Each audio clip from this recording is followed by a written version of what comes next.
Hey y'all, this is day 2, the aftermath of Hurricane Ida. Yes, indeed. This is day 2. I'm in the car.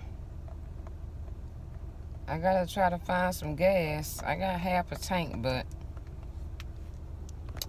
I gotta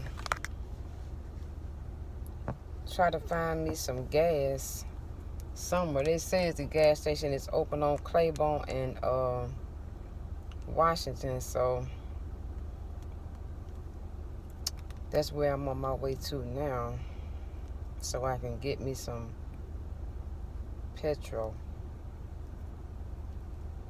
Yes, indeed. So I can get some petrol.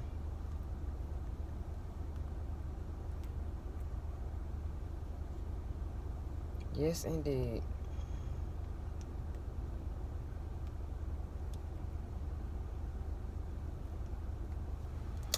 I have to thank God.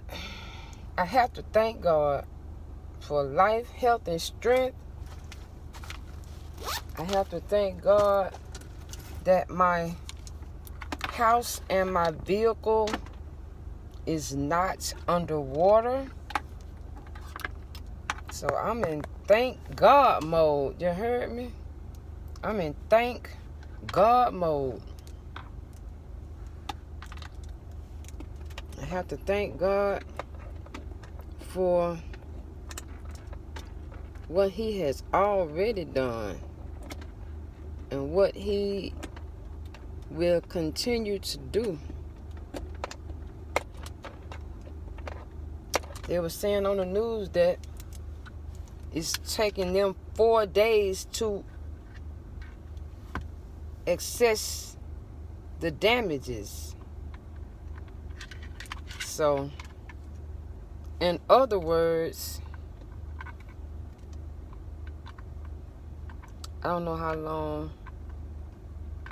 that we're going to be without power. I don't know how long it's going to be, but we just have to be patient and wait. Just be patient and wait. And we don't like to be patient. We don't like to be patient. So I'm on a trip to the gas station to see if I can get some gas. And I'm really dying for a hot cup of coffee. I want me some coffee so bad. Oh my God, I want some coffee. Yes, indeed. So stay tuned. I'm on a trip to the gas station. You heard me? Yes, indeed.